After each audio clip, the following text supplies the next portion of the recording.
Okey, tuan-tuan dan puan-puan yang dimuliakan sekalian. Jadi kita akan mulakan majlis pada malam ini.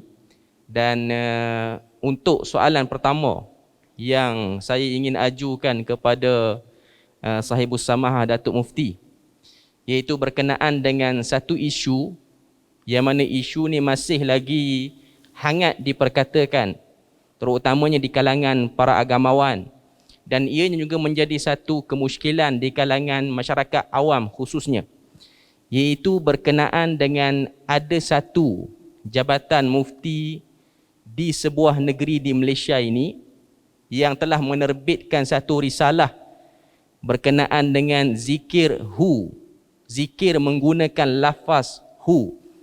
Maknanya dalam risalah tu ialah ingin menggambarkan perbuatan itu tidak salah. Bahkan kalau kita tengok bagi orang-orang yang baca risalah tersebut ataupun yang ambil tahu isu ni, apa yang terdapat dalam risalah tu dia sebut antara contoh beradabnya golongan-golongan sufi, golongan-golongan tasawuf ialah tidak menggunakan isim zahir ataupun lafaz yang jelas untuk berzikir kepada Allah Azza wa Jalla, lalu memendekkan dalam berzikir ni dengan menggunakan lafaz hu. Itu antara yang saya ikutilah. Jadi nak tanya kepada Sahibus Samahah Datuk Mufti sendiri, apa komen Datuk berkenaan dengan kenyataan tersebut? Adakah ia benar? Dan sekiranya ianya tidak benar ataupun tak betul, apakah alternatif kepada orang Islam ni untuk berzikir dan mengamalkan zikir yang diajarkan dalam agama Islam itu sendiri? Dipersilakan Sahibus Samahah Datuk.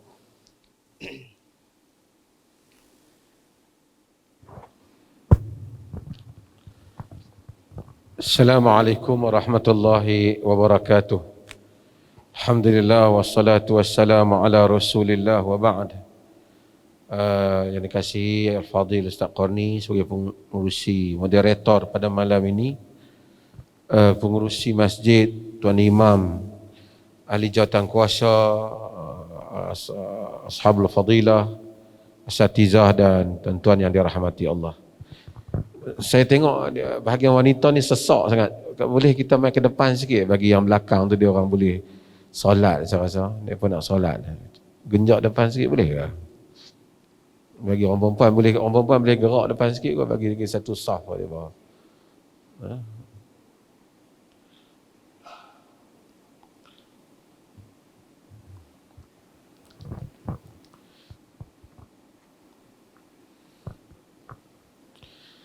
Okey, tuan-tuan yang dirahmati Allah. Pertamanya, siapa dia yang Allah Subhanahu wa taala hantar kepada kita supaya kita mencontohi dia di dalam beragama? Siapa dia? Kita Muhammad sallallahu alaihi wasallam. Sebab itu kita ulangi, orang nak masuk Islam dia tak sebut asyhadu an la ilaha illallah saja. Dia sebut asyhadu an la ilaha illallah wa asyhadu anna Muhammadar Rasulullah. Mengiktiraf bahawasanya Muhammad adalah Rasulullah, the only person yang Allah hantar untuk kita akhir zaman ini ialah Nabi kita Muhammad sallallahu alaihi wasallam. So contoh di dalam amalan, walaupun banyak orang akan bagi macam-macam, contoh di dalam amalan ialah amalan Nabi. Kalau kita pegang kepada trust ini, kita akan hilang banyak kekeliruan dalam nak beramal dalam hidup ni. Allah kata laqad kana lakum fi rasulillahi uswatun hasanah. Sesungguhnya bagi kamu pada Rasulullah itu contoh yang baik. Maka untuk nak berzikir, nak salat, nak puasa, Nabi SAW telah tunjukkan caranya kepada kita. Sama ada secara lisan pemberitahuan baginda ataupun secara amalan perbuatan baginda SAW.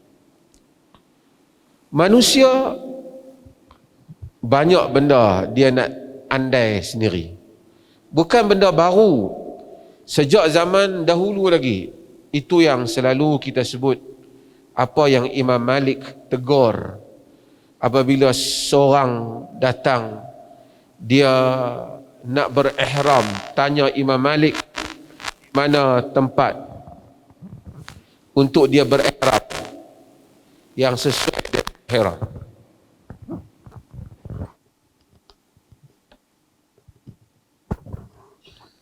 Kata Imam Malik, min haits ahraman Nabi sallallahu alaihi wasallam, di tempat mana Nabi berihram, kita ihramlah di situ. Nabi ihram di Bir Ali. Ihram di Bir Ali, orang Madinah. Dia tak mau. Dia kata dia nak ihram di Masjid Nabi, dekat dengan kubur Nabi. Yang tu lebih baik. Kerana Bir Ali tak ada apa. Tempat tuan-tuan duk pergi tu, biasa ya. Bir Ali tu bukan Ali bin Abi Talib. Tapi dinamakan Bir Ali, merujuk pada Ali yang lain. Dan Imam Malik kata, tempat Nabi lah. Nabi ihram di situ, mula di situ. Dia tak syok. Dia nak cadang sendiri. Kita ihram di Masjid Nabi, dekat dengan kubur Nabi. Lagi best. Lagi hebat. Kata Imam Malik, la taf'al. Akhsha an tusibakal fitnah. Jangan buat. Aku bimbang nanti ditimpakan kepadamu fitnah. Kata dia, fitnah apa? Aku menambah benda yang baik. Bir Ali, tempat itu, kan, tidak ada tu Zulhulaifah, tak ada apa di situ. Tak ada apa di situ. Di Zulhulaifah. Sedangkan kubur Nabi, Masjid Nabi, ada fadilat Masjid Nabi. Apa salahnya? Logiknya, di Masjid Nabi, semayang pun pahala lebih dah dibanding pergi semayang situ. Kata Imam Malik, la taf'al akhsha an tusibaka fitnah. Jangan buat. Aku bimbang nanti ditimpa padamu fitnah. Dia kata, fitnah apa? Nak buat lebih baik lagi. Kata Imam Malik, ay fitnatin a'zam min annaka tara annaka sabaqta ila fadilatin qassara anha Rasulullah sallallahu alaihi wasallam. Apa lagi fitnah yang lebih besar daripada engkau merasakan engkau mendahului satu kelebihan yang Nabi itu kurang daripada engkau. Maksudnya dengan hang kata nak buat baik, nak buat ni yang lebih baik daripada yang Nabi, Nabi itu kurang pada hang lah. Nabi itu kurang pada engkau.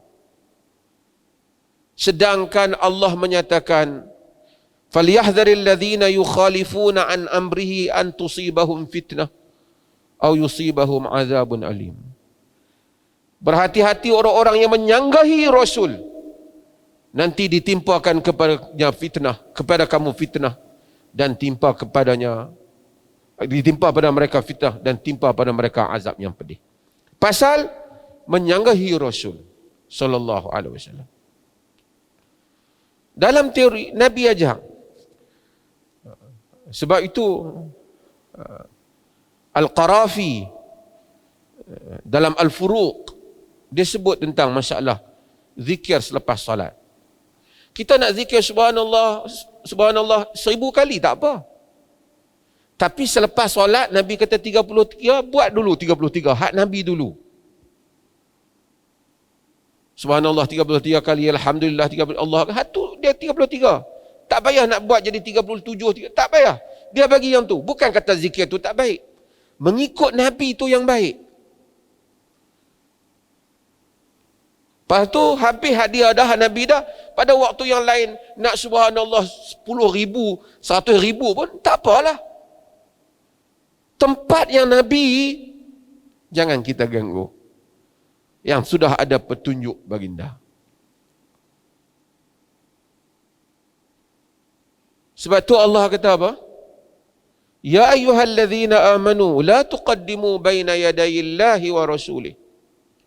Wattaqullaha innallaha sami'ul alim. Wahai orang-orang yang beriman, jangan kamu mendahului Allah dan Rasulnya. Takutlah Allah. Allah itu maha mendengar lagi maha mengetahui. Ya ayyuhalladzina amanu la tarfa'u aswatakum fawqa sautin nabi. Wahai orang-orang yang beriman, jangan kamu angkat suaramu melebihi suara Nabi.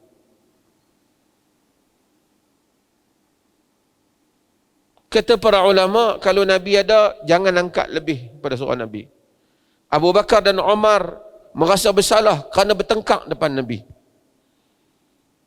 Ma aratta illa khilafi. Tengkar, memang nak berkelahi dengan aku. Marah dua orang, Abu Bakar dan Umar. Allah, la tarfa'u aswatakum fawqa sautin nabi wa la tajharu lahu bil qaul ka jahri ba'dikum ba'd. Jangan kamu kuatkan suara padanya seperti mana kamu kuatkan suara antara satu sama lain. Kalau Nabi ada, jangan angkat suara pada Nabi. Kalau Nabi tak ada, jangan angkat suara di dalam masjid Nabi. Kerana di situ ada makam, di situ ada masjid Nabi. Ataupun angkat suara di kubur Nabi. Sayyidina Umar bagi amaran pada orang yang angkat suara di masjid Nabi. Yang berikutnya, kalau Nabi tak ada, jangan angkat suara cuba menyanggah hadis-hadis Nabi.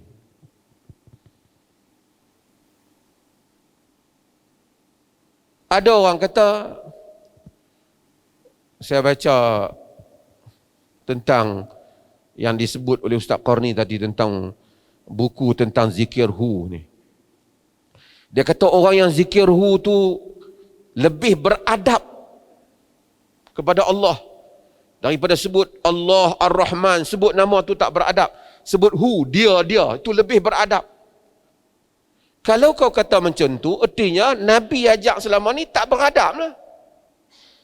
Kau ajak ni lebih beradab. Itu bahaya tu. Ia ada implikasi akidah. Artinya Al-Quran ajak panggil Allahumma, qulillahumma malikal mulk tu'til mulka man tasha. Katakanlah ya Allah. Dia kata tak kurang adab. Yang beradab hu, jangan dia saja, jangan sebut nama. Tak beradab. Kurang adab dia kata. Yang tu lebih beradab. Yang ni adab dia kurang.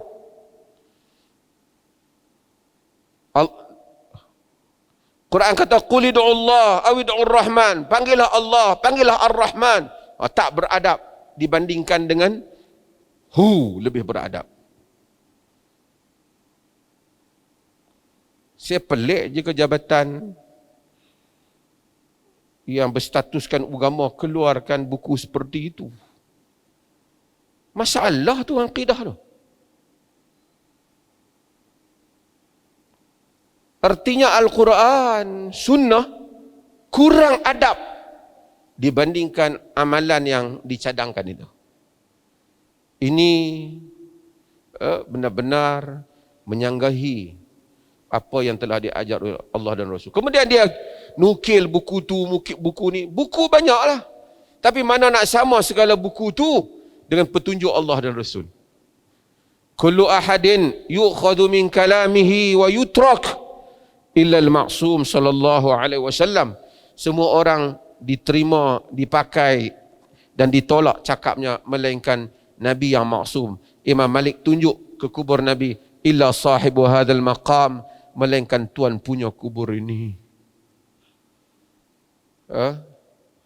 Wallahu taala.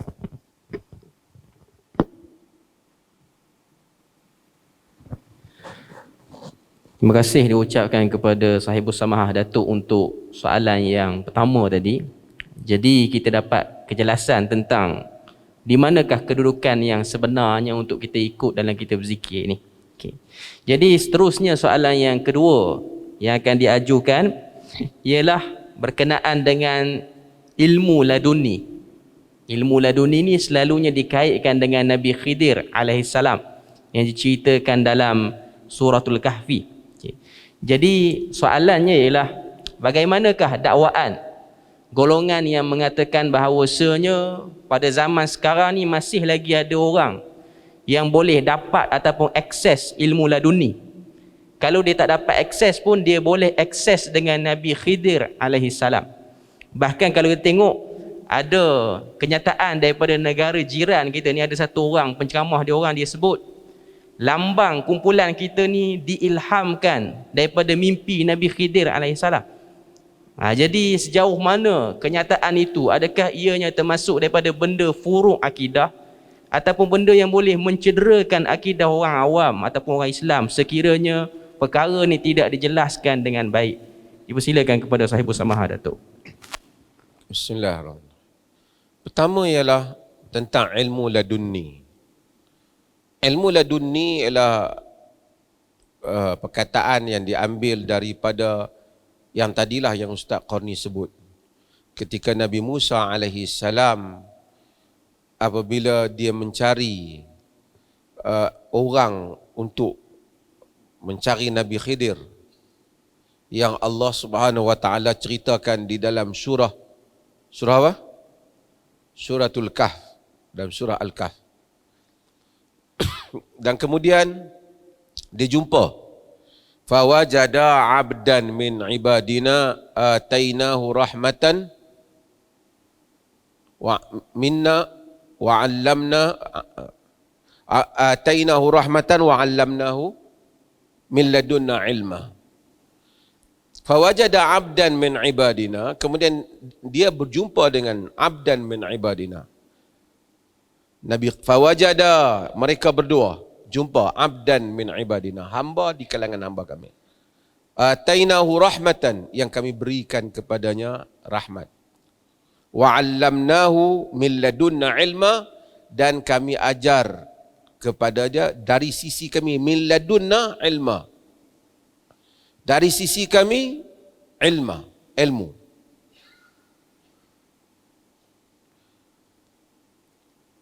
Min ladunna tu, dari sisi kami tu digunakan perkataan itu menjadi ilmu ladunni. Maksudnya mereka kata Nabi Khidir dia dapat ilmu terus daripada Allah Ta'ala. Yang mana Nabi Musa alaihi salam walaupun Rasul, Nabi Musa tak boleh nak saing Nabi Khidir di sudut ilmu tu. Jadi mereka ni kata kita hadis Quran ni ilmu awam. Ilmu yang kita ada ialah ilmu seperti ilmu Nabi Khidir.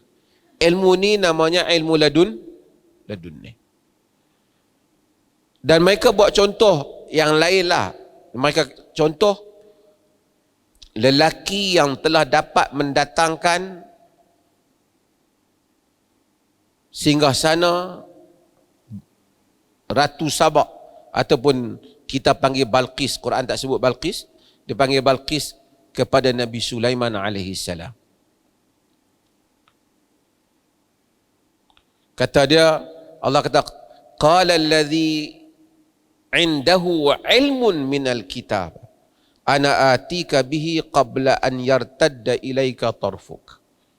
Berkata orang yang diberikan kepadanya ilmu daripada kitab, satu ilmu daripada kitab, aku datangkan ia sebelum matamu berkelip. Dia kata dia ni ada ilmu yang Nabi Sulaiman pun tak ada. Balik pada Khidir dulu. So mereka kata Khidir ni ada ilmu yang Nabi Musa tak boleh atasi ilmu dia. Ilmu itu ialah ilmu ladunni. Dan mereka mendakwa mereka itu ilmu ladunni. Nabi Khidir dia bunuh budak tu, Nabi Musa komplain dia tak terikat dengan Nabi Musa. Dia pecahkan kapal. Dan semua hal-hal ini kerana dia dapat direct. Dia pas sebut geng ni, dia kata haddatsani qalbi an rabbi, jantung hatiku telah meriwayatkannya daripada Tuhanku, tanpa melalui Nabi Muhammad. Dan ini sedang didakwa oleh ramailah orang berilmu, bukan orang berilmu, orang-orang yang cuba zahirkan dirinya kononnya sufi dan seumpamanya. Bukan semualah, tapi aliran ini. Saya ingin sebutkan yang pertama ialah Nabi Musa alaihi salam, dia adalah nabi kepada Bani Israel. Nabi Khidir tidak terikat dengan Nabi Musa alaihi salam. So Nabi Khidir memang tak wajib follow syariat Nabi Musa. Dalam riwayat dia kata, anta Musa ila Bani Israel, adakah engkau Musa yang dihantar kepada Bani Israel? Kata Nabi kita Muhammad sallallahu alaihi wasallam, wa kana an-nabi yub'atsu ila qaumihi khassah wa bu'istu ila an-nasi 'ammah. Dulu Nabi dihantar untuk kaum dia saja, sedangkan aku dihantar untuk semua manusia. Maka Nabi Musa, Nabi Khidir tak terikat dengan Nabi Musa. Tapi adakah umat akhir zaman ni yang tak terikat dengan syariat Nabi Muhammad? Tak ada. Siapakah dia? Di manakah dia? Besar ilmu manakah dia terikat dengan syariat Nabi Muhammad sallallahu alaihi wasallam? Baginda diutuskan untuk sekalian manusia dan jin. Dan syariat baginda dipakai oleh semua. Sesiapa yang engkar kepada syariat Nabi, menyatakan dia tak memerlukan syariat Nabi, dia boleh dapat terus daripada Tuhan, menjadi kafir. Kerana dia menafikan Quran. Kerana dia menafikan Quran. Quran tak Nabi untuk semua. Wa ma arsalnaka illa rahmatan lil alamin. Sebab itu di dalam Al-Aqidatut Tahawiyah dia sebut bahawasanya, Abil Izz Al-Hanafi menyebut bahawasanya orang yang istidlal menggunakan kisah Musa dan Khidir untuk keluar daripada syariat Nabi Muhammad menjadi kafir. Wajib mengucap balik. Kerana dia rasa dia tak perlu lagi. Zikir-zikir Nabi ni bukan, that is not my standard. My level is higher than that. Aku lebih tinggi daripada tu. Bahaya ni. Cerita zikir dia, tapi akidah di sebalik itu bahaya. Nabi punya kita tak pakai. Kita ada lain. Yang ni amalan kulit dia tak. Dia pandai isi. Bahkan Al-Imamul Qurtubi rahimahullah dan Tafsirul Qurtubi, ketika dia menafsirkan cerita Nabi Musa dan Khidir ini,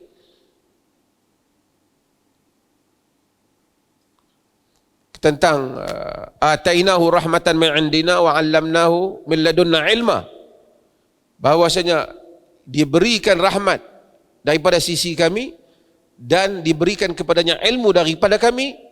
Dia kata orang yang menyatakan mereka tak terikat dengan syariat Nabi Muhammad sallallahu alaihi wasallam, seperti mana Khidir tak terikat dengan Nabi Musa, kata Qurtubi kafir. Bahkan Qurtubi lebih dah tu. Yang ni saya sebut ya, bukan buatlah. Qurtubi kata kafir dan dibunuh dia.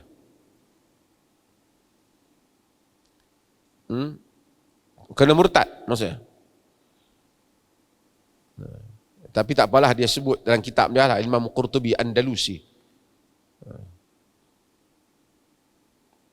Jadi ini adalah merupakan perkara yang kita kena hati-hati, dakwaan-dakwaan seperti ini. Mungkin tak Allah bagi ilham yang baik? Mungkin.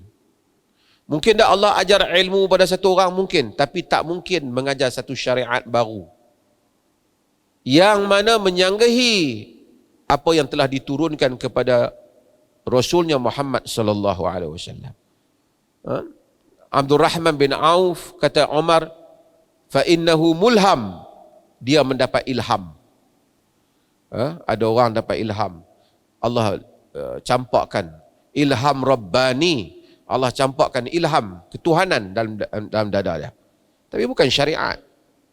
untuk dia buat baik, untuk dia lebih saleh, untuk dia mengambil keputusan yang betul, tapi bukan untuk mendatangkan syariat yang berbeza daripada apa yang dibawa oleh Nabi kita Muhammad sallallahu alaihi wasallam.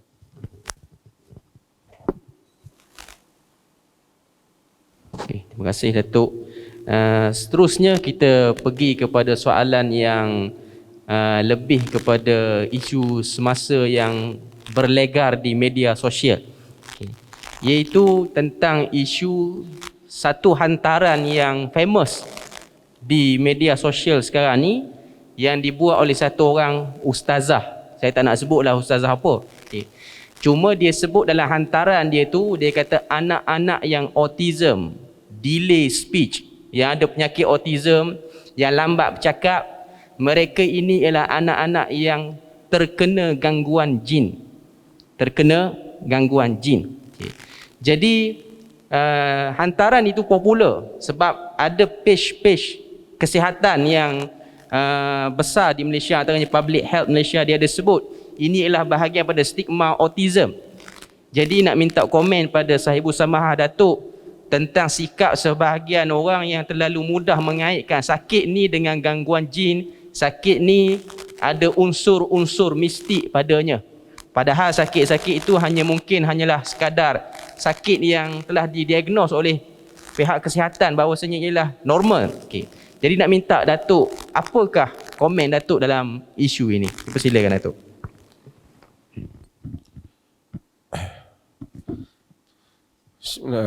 Yang pertama ialah kita hendaklah tahu bahawasanya dunia ini darul ibtila, tempat ujian. Orang ni macam-macam kena. Sakit, demam, bukan saja kena kepada orang baik, kena kepada orang tak baik, kena juga kepada orang baik. Nabi pun ada tak Nabi yang sakit? Ada. Nabi Ayub sakit tak? Sakit. Wa ayyuba iznada rabbahu anni massani yadur wa anta arhamur rahimin. Fastajabna lahu wa kashafna ma bihi min dur wa atainahu ahlahu wa mithlahum ma'ahu rahmatan min indina wa dzikra lil abidin.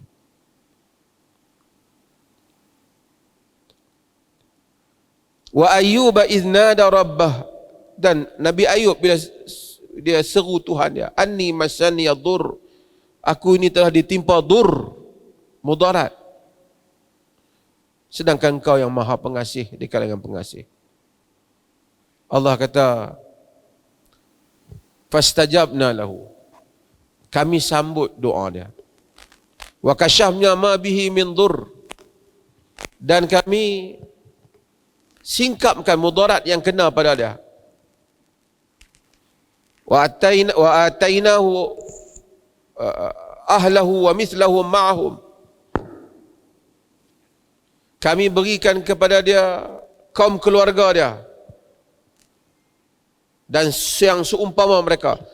Rahmat min indina, rahmat wa dzikra lil abidin, rahmat di sisi kami dan ingatan kepada orang-orang yang mengabdikan diri pada Allah. Siapa dia tu? Nabi Ayub. Allah kata peringatan supaya orang yang mengabdikan diri pada Allah pun kena ingat bahawasanya ini ujian Allah dan dia kena sabar. Nabi Ayub kena. Nabi Muhammad pernah kena sakit. Nabi Muhammad pernah jatuh kenderaan, semayang sehingga duduk. Sahabat solat duduk juga di belakang baginda. So, kita bila tengok orang kena penyakit, kita jangan buat kesimpulan bahawasanya hang tu dosa banyak tu sakit tu. Mungkin salah satunya dosa. Tapi salah satunya Allah mengangkat darjat orang yang sakit. Allah mengampunkan dosa-dosa yang telah mereka lakukan. Mungkin orang yang kita tengok sakit tu, Allah lebih sayang kat dia lebih daripada kita. Allah bagi dia sakit, Allah hapuskan dosanya. Ada orang yang mungkin tak sakit, dia luar mati. Bukan kita mau sakit, tapi sakit bagi orang yang redha dengannya, dia ampunkan dosa. Kita nak clear dulu hal ni. Ahasiban nas an yutraku an yaqulu amanna wa hum la yuftanun.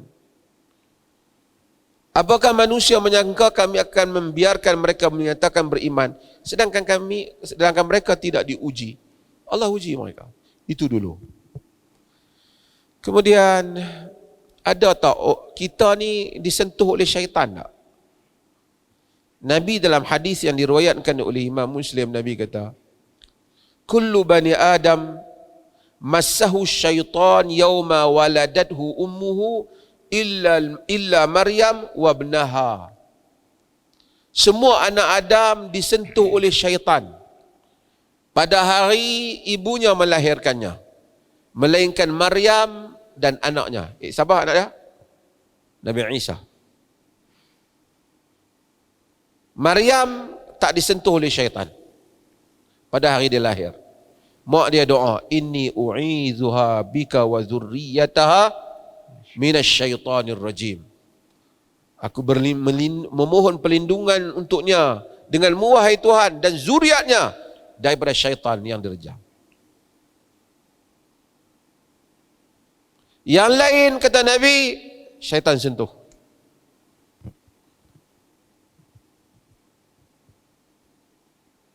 Dan ada juga hadis yang cerita tentang syaitan yang mengganggu orang yang istihadah.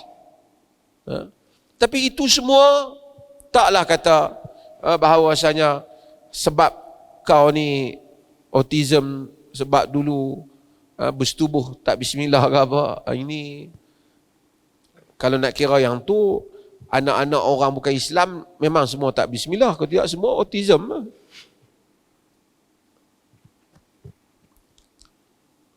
Dalam beberapa riwayat, dia kata, ni orang budak-budak muda dah tapi saya sebutlah cerita.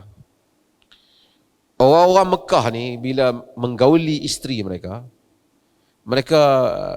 menggaulinya dengan secara mendatanginya di hadapan dan mendatanginya di kemaluan isteri tapi dari arah belakang juga. Dia kata mudbirat daripada arah belakang juga. Bila dia mari Madinah, orang Quraisy, dia kahwin dengan wanita Ansar. Wanita Ansar tak biasa benda macam ni. Dia biasa formal.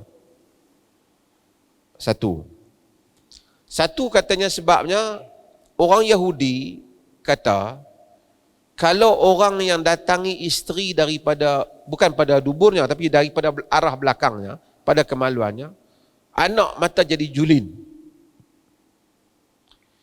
Maka Allah turun, nisa'ukum harsul lakum fa'tu harsakum anna syi'tum.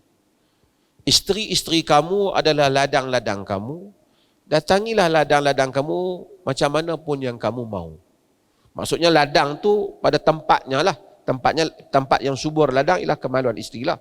Bukan pada duburnya.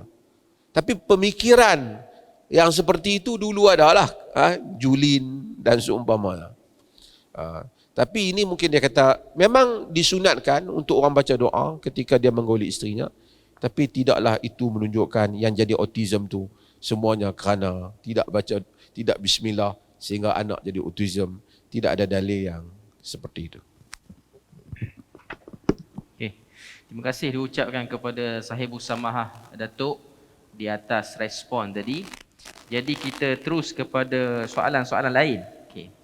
Jadi soalan seterusnya ialah berkenaan dengan satu orang penceramah yang terkenal. Dia keluarkan satu kenyataan, dia kata orang yang suka buat video react. Zaman sekarang ni ramai orang nak jadi content creator di YouTube dan macam-macam lah. Okay. Orang yang buat video react, banding ustaz ni dengan ustaz ni, dan akhirnya dia keluarkan kesimpulan, dan mungkin dia tu bukan ustaz, ataupun dia pun ustaz juga yang buat video tu. Penceramah tu dia kata orang yang macam ni lah ahli neraka. Itu yang dia sebut. Dan dia kata orang yang macam ni ialah orang jahil dan orang yang fasik sahaja. Sebab perbuatan yang dilakukan itu ialah namimah, iaitu cuba melaga-lagakan di antara dua orang dan akhirnya timbullah kekeliruan dalam masyarakat bila mana dia buat macam tu, video macam tu. Jadi apa komen Datuk terhadap penceramah ni yang dia kata ahli neraka, fasik dan jahil pada orang yang buat video react ni?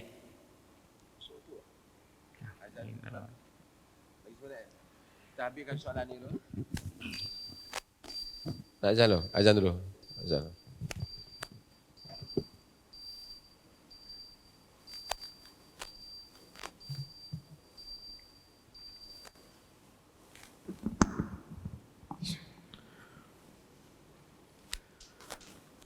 الله أكبر الله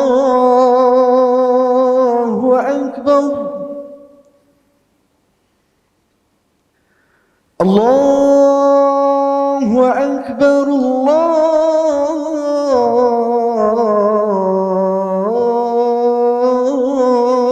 الله أكبر أشهد أن لا إله إلا الله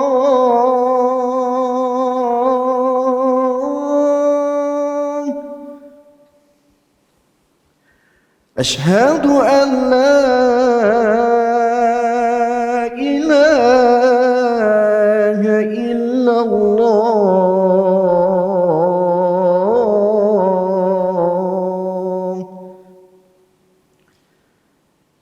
أشهد أن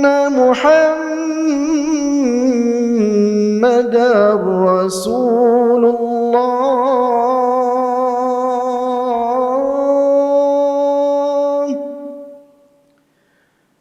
أشهد أن محمدا رسول الله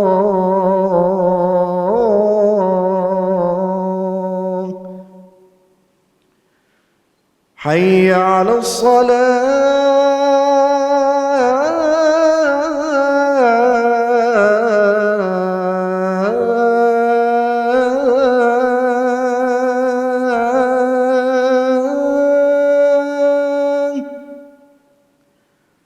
حي على الصلاة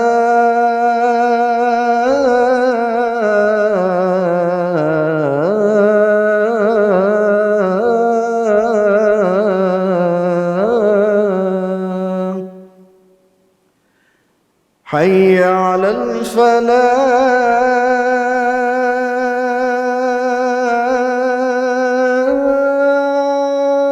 الفلاح حي على الفلاح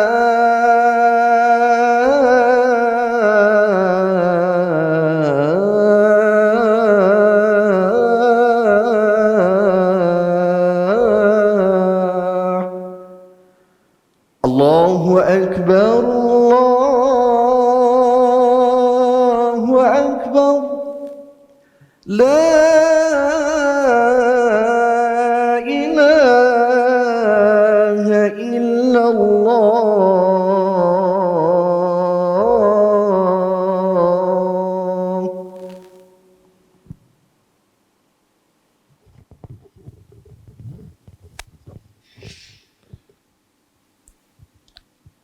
Alhamdulillah. Terima kasih pada soalan tadi.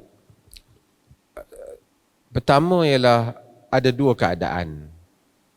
Yang pertama, jika kita buat satu video ke, ucapan ke apa saja, yang tujuan kita memang nak bagi orang berbelah. Tanpa sebab yang benar, memang nak bagi orang berbelah, bagi orang berkelahi. Yang tu termasuk namam ataupun namimah. Wa amma akhar fakana yamshi bin namimah, Nabi kata. Yang kena azab tu adapun yang seorang lagi kerana dia berjalan dengan namimah, bagi orang berkelahi, bergaduh. Kalau itu konten video tu, maka itu termasuk di dalam namimah. Kalau itu tujuan dia, nak bagi orang bergaduh tanpa sebab alasan yang benar. Kedua, jika dia buat sesuatu penerangan supaya orang dapat mengelakkan perkara yang salah. Misalnya untuk ulama-ulama hadis dahulu, mereka memang menyebut keburukan orang-orang tertentu yang berkaitan dengan periwayatan supaya orang daripada mereka.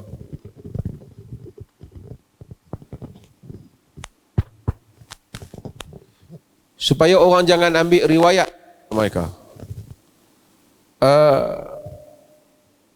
Sebab itu dia ada sebut ijlis bina naghtab fillah. Duduk bersama kami, kita mengumpat kerana Allah. Mana boleh mengumpat kerana Allah? Dia mengumpat untuk bagi tahu rawi ni bohong. Rawi ni lemah ingatan dia. Yang ni keliru. Karena kalau dia tak bagi tahu macam tu, akan berlaku hadis palsu, hadis yang tidak benar dan seumpamanya. Maka ada senarai dajjal, kadzab, matruk, dajjal, pendusta, matruk. Kenapa dia bagi tahu nama orang, nama dia, nama bapa dia, sekian-sekian? Ini hukuman untuk dia. Kerana kawan tu terbabit dengan pengajaran membawa hadis. Sebab apa? Memang ada firman Allah, wala yaghtab ba'dukum ba'dha. Jangan sebagian kamu mengumpat sebagian yang lain. Tetapi Allah juga kata, ya ayyuhalladzina amanu in ja'akum fasiqun binaba'in fatabayyanu. Wahai orang-orang yang beriman, jika orang fasik datang bawa berita, kamu kena semak. Macam mana tahu dia fasik tak fasik? Kena tanya. Dia ni boleh pakai ke? Tak boleh pakai dia ni. Kalau tidak, kita akan ambil maklumat daripada orang yang tak benar. Kita tak boleh mengumpat, melainkan apabila ada keperluan besar untuk berbuat demikian. Ulama-ulama dulu, para sahabat dulu, macam mana dia ambil hadis Nabi? Mereka ambil hadis Nabi daripada Nabi. Bila Nabi tak ada, orang yang datang kemudian, macam mana nak dengar hadis Nabi?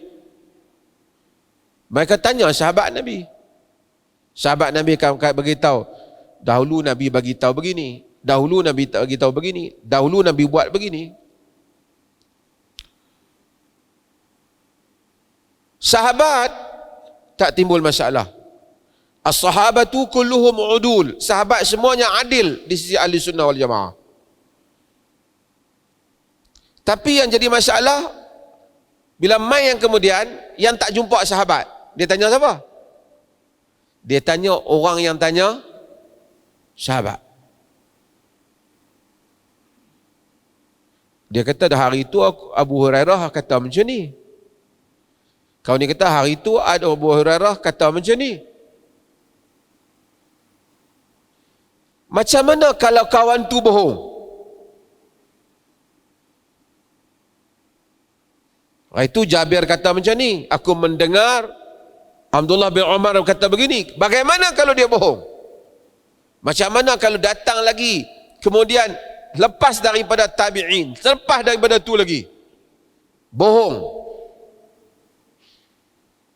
Kata Muhammad ibn Sirin, lam yakunu yas'alu 'anil isnad falamma waqa'atil fitnah qalu sammu lana rijalakum fayunzar idza kana min ahli sunnah fayu'khadhu min wa idza kana min ahli bid'ah fala yu'khadhu min atau kama qala. Dulu orang tak petikai pun tentang sanad ni. Sekarang ni ada orang kata kita kena ada sanad. Sanad ni bukan tujuan dia kena nak ada nama dan senarai tu. Asalnya pada zaman Nabi, orang tanya sahabat, tak ada lah tanya sanad apa. Sanad tu, rangkaian perawi tu ditanya sebab nak buat cek tu lah. Orang tak tanya pasal sanad ni. Kata Muhammad bin Sirin. Tapi apabila berlaku fitnah, puak Sayyidina Ali, puak Muawiyah, yang pro Syiah, yang pro Muawiyah, mula pakat dok buat hadis nak support kumpulan masing-masing. Barulah mereka kata sammu lana rijalakum, bagi tahu kepada kami rawi-rawi kamu. Siapa dia yang riwayat ni?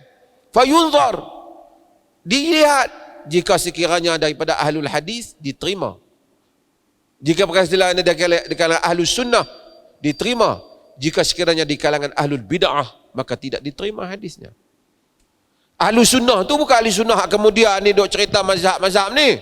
Ahlus sunnah yang ni ahli sunnah, iaitu mereka yang berpegang seperti mana Nabi dan para sahabat. Ini ayat pada zaman itu. Belum lagi muncul aliran-aliran hak kemudian ni Abu Hasan Sy'ari, Abu Mansur Al-Maturidi ke Mu'tazilah ke, semua belum muncul lagi. Ini masa awal.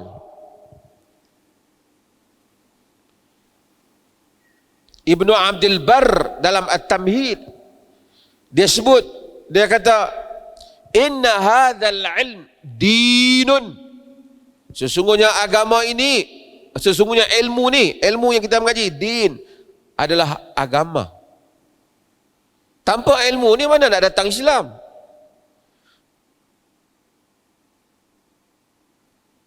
Fanzuru amman ta'khuduna dinakum. Maka kamu kena lihat, kamu ambil agama kamu daripada siapa?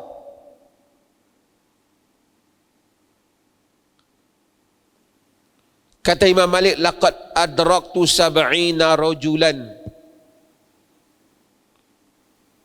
mimman yuhaddith qala fulan qala Rasulullah inda hadhihi al-asatin falam akhudh minhum syai'a wa inna ahaduhum lawi'tu mina fi baitil ma ala baiti malil ala al baitil mal lakana aminan wa lam yakunu ahlan li hadha sya'n. Kata Imam Malik, aku jumpa 70 orang tokoh yang duk mengajak dalam masjid Nabi ni, yang duk sebut, diceritakan daripada fulan bahawa Rasulullah bersabda,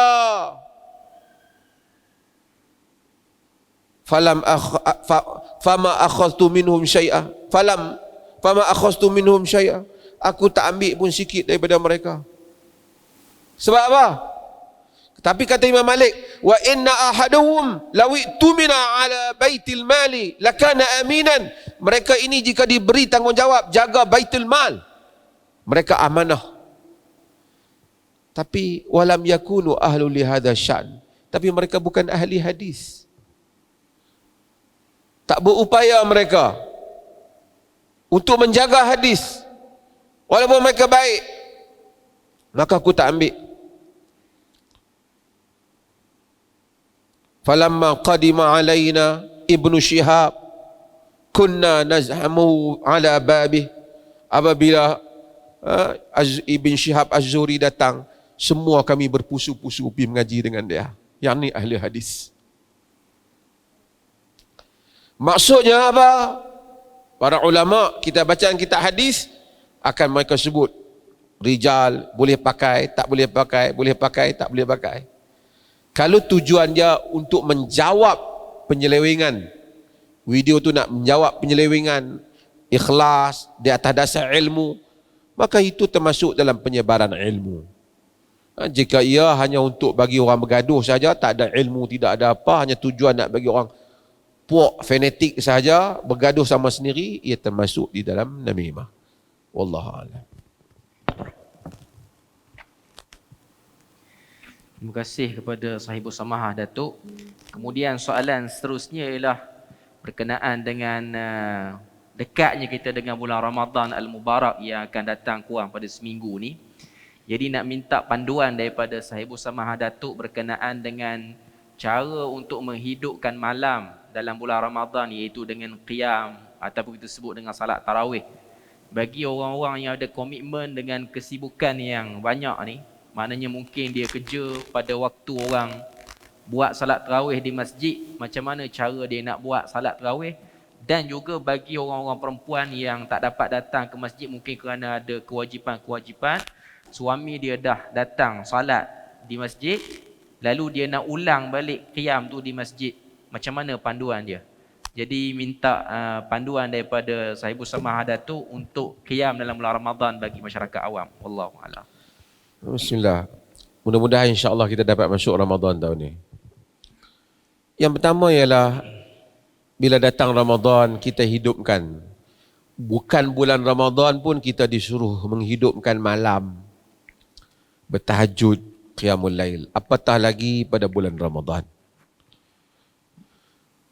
Bila bulan Ramadan, kita selain daripada kita sembahyang fardu berjamaah, kita ada solat apa? Tarawih.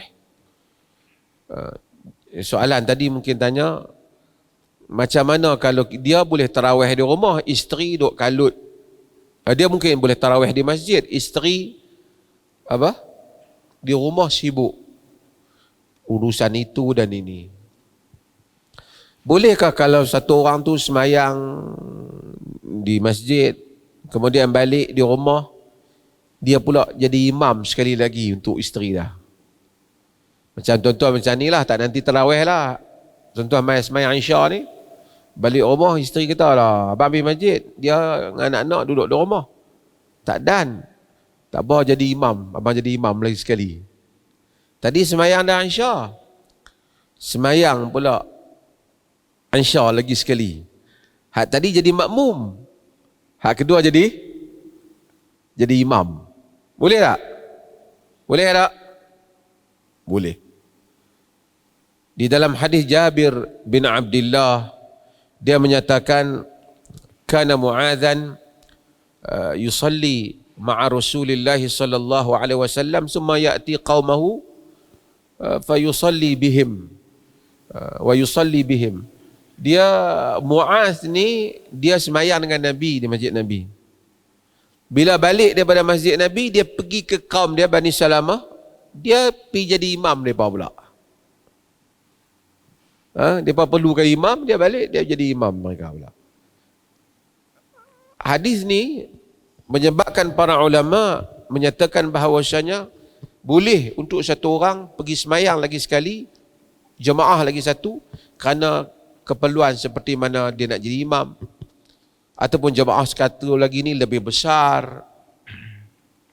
Cumanya semayang dia yang mana yang dianggap semayang Isya yang betul? Kalau tadi semayang di masjid dah, kemudian satu lagi pergi semayang di rumah jadi imam pula, macam kita kata tadi, yang mana yang betul semayang Isya? Yang pertama ke yang kedua? Yang ni sekolah agama, yang mana? Yang pertama ke yang kedua? Tadi jawab yang pertama yang kedua? Yang pertama. Yang kedua ialah sunat. Di dalam hadis yang diriwayatkan oleh Imam An-Nasa'i, diriwayatkan oleh Imam At-Tirmidzi,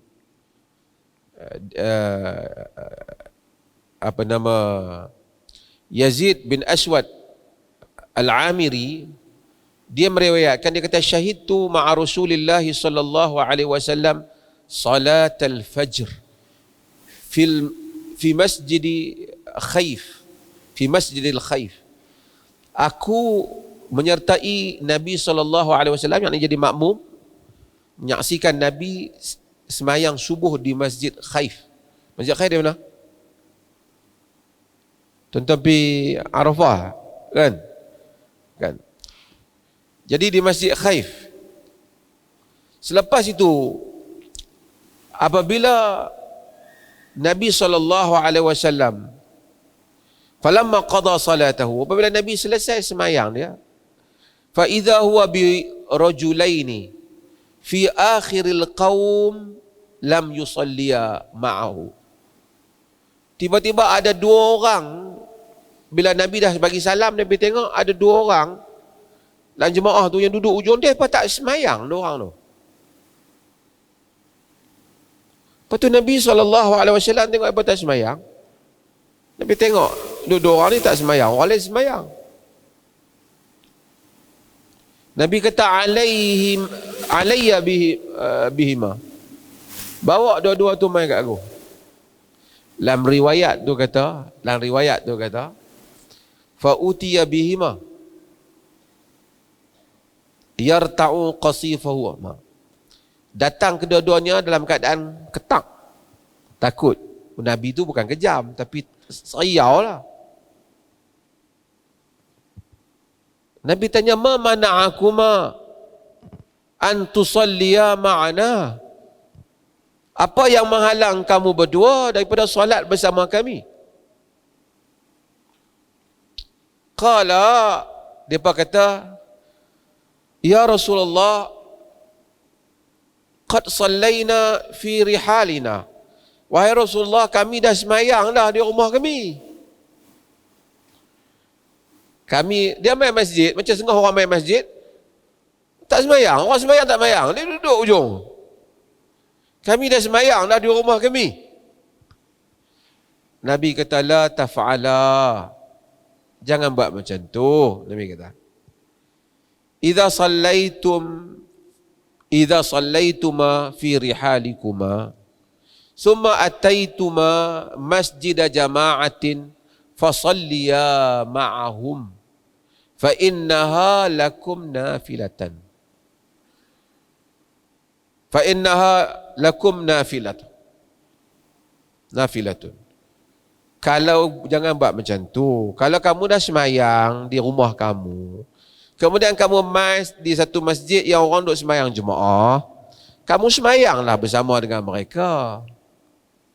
Kata Nabi. Fa innaha lakuma nafilah. Kerana itu jadi sunat untuk kamu.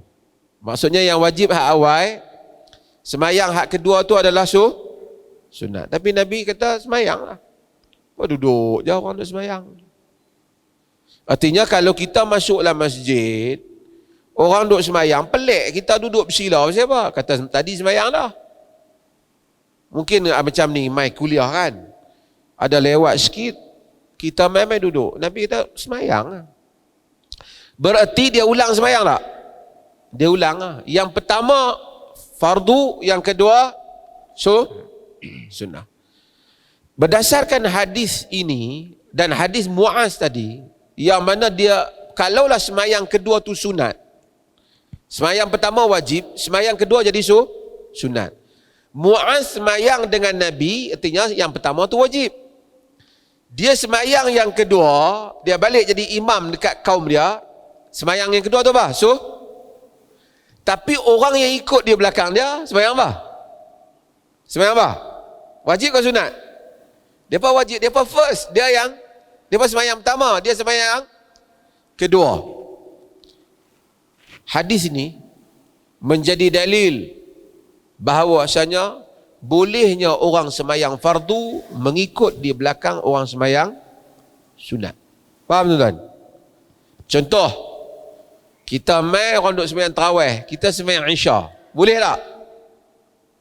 Boleh tak? Boleh lah. Kerana imam semayang sunat tarawih, kita semayang isya ya, kalau kita musafir memang 2 rakaat juga. Kalau kita tak musafir, kita tambung lagi 2. Maka boleh untuk orang semayang fardu mengikut di belakang orang yang semayang sunat, jika sifat solat itu sama. Sifat solat sama lah. Sifat solat macam mana? Boleh juga orang yang sembahyang sunat ikut belakang orang sembahyang fardu. Boleh tak? Boleh lah. Macam kawan tadi, Nabi sembahyang fardu. Dia sembahyang dah. Nabi kata nafilah, sunat. Yang ni sunat ikut orang fardu. Jika sifat salat sama. Tapi kalau tak sama, kita nak sembahyang isya ikut belakang orang sembahyang mayat. Tak boleh lah. Itu lain sifat dah. Faham ke ni? Terima kasih kepada Datuk atas jawapan kepada soalan tadi. Seterusnya soalan yang terakhir, ni soalan daripada jemaah yang diletak. Kalau ada yang ada soalan mungkin boleh ajukan ke depan. Okey. Jadi kita bacakan dulu soalan daripada jemaah ni. Soalan dia ada gambaran permasalahan. Jadi saya bacakan sikit gambaran permasalahan dia. Dia kata si Ali sudah mempunyai 3 orang anak. Setelah diberhentikan kerja kerana COVID-19, beliau balik ke negeri asalnya membantu bapanya bercucuk tanam padi. Di samping itu beliau juga menumpang di rumah bapanya. Soalannya, bolehkah si bapa Ali tadi membayar zakat kepada Ali? Mohon penjelasan daripada Sahibus Samahah Datuk. Bismillahirrahmanirrahim. Asalnya usul tidak bayar kepada memberi zakat kepada furu', atas tidak memberi zakat kepada bawah jika sekiranya yang di bawah itu bapa tidak memberi zakat kepada anak, jika sekiranya anak itu di bawah tanggungan bapa. Tanggungan bapa ni macam mana? Memang masih lagi kewajipan nafkah di atas bapa. Seperti anak yang belum baligh, yang berada di bawah kita, yang menjadi tanggungjawab kita. Kita patut kena bayar zakat, kita pergi bagi duit. Pasal tak keluar zakat, aku keluarkan zakat pada anak aku. Padahal pada anak dia bukan boleh keluar zakat, dia kena bagi nafkah wajib. Maka tak diberi kepada anak dia, yang mana anak itu menjadi tanggungjawab nafkah wajib ke atas diri dia. Kalau tidak, orang akan ambil kesempatan untuk mengelak daripada bayar zakat bagi ke anak sendiri, padahal sepatutnya bukan duit zakat, duit nafkah yang wajib dia berikan kepada anak-anak. Cumanya seperti mana yang disebut oleh Imam Nawawi dalam Al-Muhadzab, dalam Al-Majmu' dan selainnya, bahawasanya ada keadaan tertentu boleh bagi. Misalnya, jika sekiranya anak tu bukan lagi kewajipan bapa dah tua dah, bukan nafkah atas bapa dah, tiba-tiba anak tu miskin. Mereka menyatakan dalam hal yang seperti itu, maka boleh diberi zakat kepada dia. Kalau dia miskin, bapa dia ada duit, bapa dia boleh bagi. Cuma dalam soalan yang dia tanya tu, nak kena hati-hati, make sure memang dia bagi pada anak dia, bukan dia nak upah anak dia kerja di ladang dia ambil duit zakat bagi. Tak boleh lah. Dia boleh bagi seperti mana dia bagi pada orang lain. Kita boleh bagi pada anak saudara kita dan sesiapa saja yang bukan di bawah nafkah kita. Sebab itu suami tak boleh bagi zakat pada isteri. Kerana isteri adalah di bawah tanggungan nafkah suami. Isteri boleh tak bagi zakat kat suami? Isteri kaya, suami miskin. Kahwin dengan bini kaya, laki miskin. Isteri kata tak apalah, saya bagi zakat kat abang. Boleh tak? Isteri boleh memberi zakat pada suami kerana suami bukan tanggungan isteri. Bukan tanggungan isteri. Ya. Tapi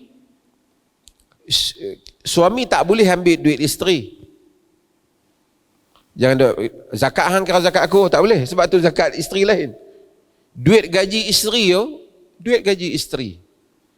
Seperti mana suami ada hak nak membenar ataupun tak membenarkan isteri keluar rumah bekerja, tapi kalau dia membenarkan isteri dia bekerja, duit itu adalah duit isteri dia.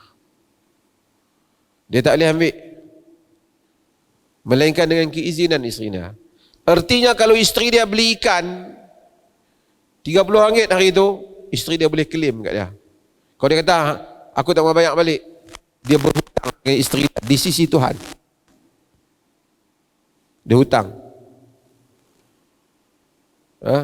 Bukan hak dia untuk dia makan, melainkan isteri itu beri dengan rela hati dia. Wallahu a'lam. Ada lagi soalan? Ada lagi ke soalan daripada jemaah? Oh, ada.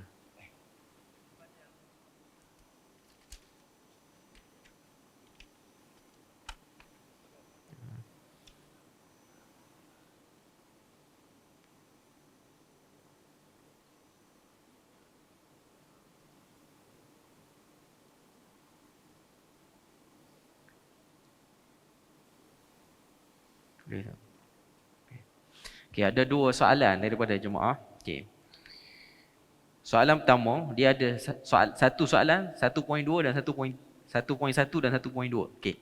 Jadi kena baca sikitlah apa yang disebut. Merujuk kepada ayat 184 surah Al-Baqarah. Bagi orang yang sakit dan tak mampu berpuasa serta orang yang sedang bermusafir. Soalannya, bagi orang-orang yang bermusafir dalam bulan puasa, katakan mereka menjamak solat maghrib dan isyak dalam waktu maghrib dan selesai salat. Katakanlah jam 8 malam. Waktu Isyak belum masuk lagi. Bolehkah mereka mengerjakan salat tarawih? Iaitu salat Isyak telah dilakukan waktu Isyak masih lagi belum masuk. Itu soalan pertama. Silakan Datuk. Bismillahirrahmanirrahim.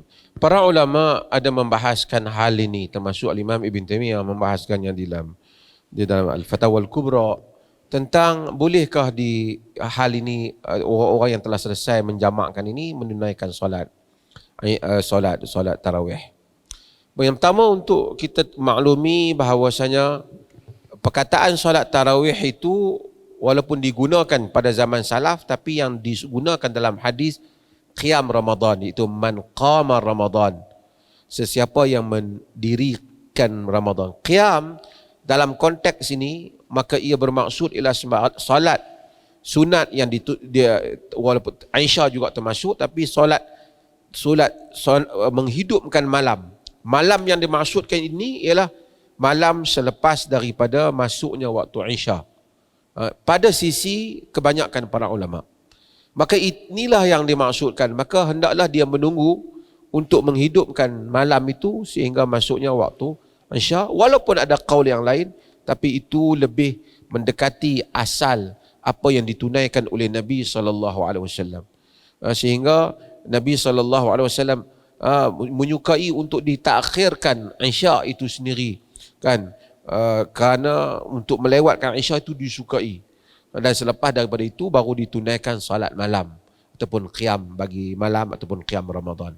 Maka dengan itu wallahu taala alam, di samping ada khilaf dalam hal ini, maka dia tunaikanlah salat itu selepas masuknya waktu Isya. Soalan yang seterusnya, bagi orang yang sakit dan tidak mampu berpuasa, membayar fidyah, iaitu memberi makan kepada orang miskin, adakah fidyah perlu dibayar terus pada hari-hari berkenaan atau boleh ditangguh ke satu masa yang lain? Fidyatun ta'amul miskin yang disebut dalam surah Al-Baqarah itu, dia boleh bayar tidaklah semesti pada hari berkenaan, tapi dia boleh tangguh dengan azam untuk membayarnya. Jika sekiranya dia telah meninggal sebelum membayarnya, itu adalah merupakan hutang yang mesti dia tunaikan, yang wajib di atas hartanya. Seterusnya, berapakah kadar fidyah itu bagi satu hari?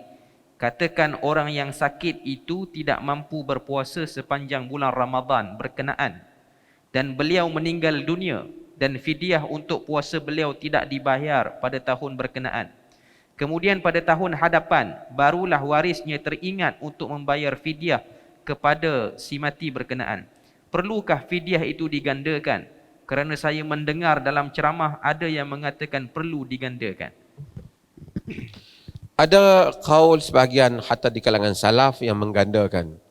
Di kalangan para ulama menterjahkan bahawasanya ia tidak digandakan. Wallahu taala alam, maka tidak menggandakan itu merupakan pendapat yang kuat di dalam hal ini. Sesiapa yang nak menggandakan duit dia banyak, dia boleh buat juga hal itu kerana ada kaul salaf di dalam hal ini. Adapun kadar fidyah, dia berdasarkan makanan bagi setiap ahli negeri itu berapa banyak sekali dia makan.